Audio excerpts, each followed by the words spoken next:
সে আমাকে কল দিয়ে বলে যে রাত তুমি প্রান্তরে ছেড়ে দাও, মানে কোনো কথা নাই বার্তা নাই, আমাকে কল দিয়ে বলে তুমি প্রান্তরে ছেড়ে দাও, প্রান্ত তোমার তোমায় খেলবে না টুর্নামেন্টে, এখন থেকে সে প্রান্ত আমার প্লেয়ার, সে আমি এখন থেকে টুর্নামেন্টে স্লট নিব, আর এখন থেকে প্রান্ত আমার হয়ে খেলবে, তোমার টিমে আর কোনোদিন টুর্নামেন্ট খেলবে না। ডাইরেক্ট হুট করে এই কথা বলে বসে, মানে ভরা মজলিসে আমাদের যেখানে তো সব কম্বিনেশন এত কিছু, ওখানে হুট করে এই কথা বলে বসে। তার কারণ যে একটাই, সে নাবিলকে বলছে যে তার আইডিতে ঢুকে খেলতে, নাবিল অস্বীকার করে দিছে। আর নাবিল যে ক্রিয়েটর না, কারণ নাবিলের কেনা চ্যানেল ওইটা, তো যার কারণে সে ক্রিয়েটর না, বলতে পারো নাবিল এত সাবস্ক্রাইবার দুইজন বলতে পারো। তো তারপরে নাবিল যখন না করে দিয়েছে যে আমি ওবাইদুল ভাই আইডিতে ঢুকে খেলবো না, আলিফের ইন্টারেস্ট ছিল আইডিতে ঢুকে খেলার কোনো সমস্যা হয় না, খেলছে, কিন্তু নাবিল না করে দিয়েছে সরাসরি। তো এই কথা বলাতে ওবাইদুল ভাই তো এখন দেখতেছে যে টুর্নামেন্ট আমি এটাতে খেলতে পারতেছি না, তারপরে আবার ওদিক দিয়া এই টুর্নামেন্ট অ্যাপটা প্রমোশন করেও আমার ওরকম সুবিধা হইলো না। আমি রাত্রে বলছিলাম আমার নাম দিয়ে খেলতে, এটাও হইলো না। এত কিছু দেখা সে একটা মনে করো মানে ডাইরেক্ট একটা রাগ করে বসে, মাইন্ড করে বসে, এবং তারপর সাথে সাথে সে বলে প্রান্ত দাদা আর তোমার সাথে খেলবে না, প্রান্ত থেকে এখন থেকে আমার হয়ে খেলবে।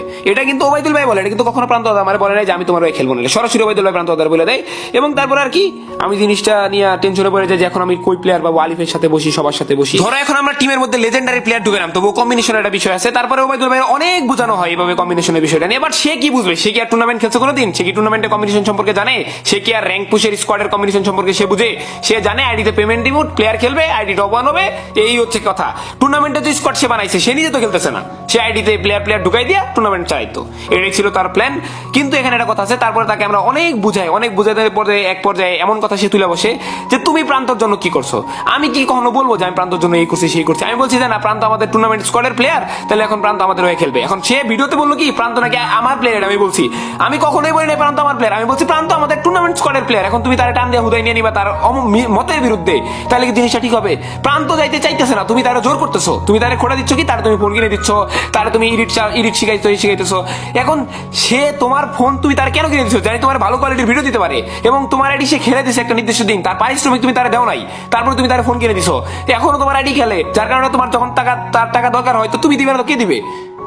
ব্যাকআপ প্ল্যান না, এমন না যে 50,000 করে তুমি তার পেমেন্ট দাও, তুমি তার নির্দিষ্ট একটা অ্যামাউন্ট দাও যেটা প্রান্ত টুকটাক দরকার হয়। প্রান্ত বেশিও চার্জ করে না, নেও না, প্রান্তর বেশি করে অফার কিন্তু অনজন করে, কিন্তু যায় না, কারণ সে তোমার সাথে সম্পর্ক তোমার ভালো, তোমার সাথে তো রিসপেক্ট করে, তোমার পুরা মানে আপন ভাইয়ের মতো দেখে। আবার তুমি তারে বানাই দিলে মানুষের সামনে বেঈমান।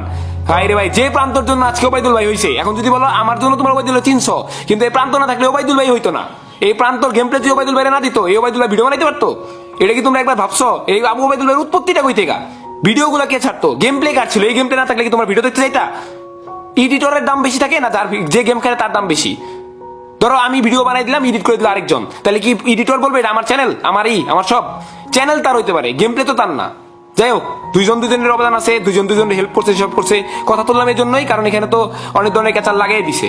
তো যাই হোক, আবার তারপরে ওই যে প্রান্ত ওবাইদুল ভাইকে অনেক বোঝানো হয়, বোঝানোর পরে সে আমারে বলে যে হচ্ছে প্রান্ত যদি তোমার টিম হয়ে টুর্নামেন্ট খেলে তাহলে আমার লাভ কি?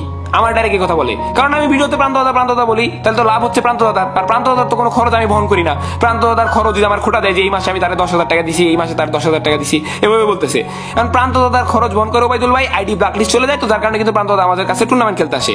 এখন টুর্নামেন্ট খেলতে আসছে আমাদের সাথে, নাম হচ্ছে প্রান্ত, নাম হচ্ছে আলিফের, নাম হচ্ছে আমার, নাম হচ্ছে শুভর, ওবাইদুল ভাই তো কোনো নাম হচ্ছে না। এই জন্য ওবাইদুল ভাই টুর্নামেন্ট কিছু করতে চায়, এবং তারপরে সে আমাকে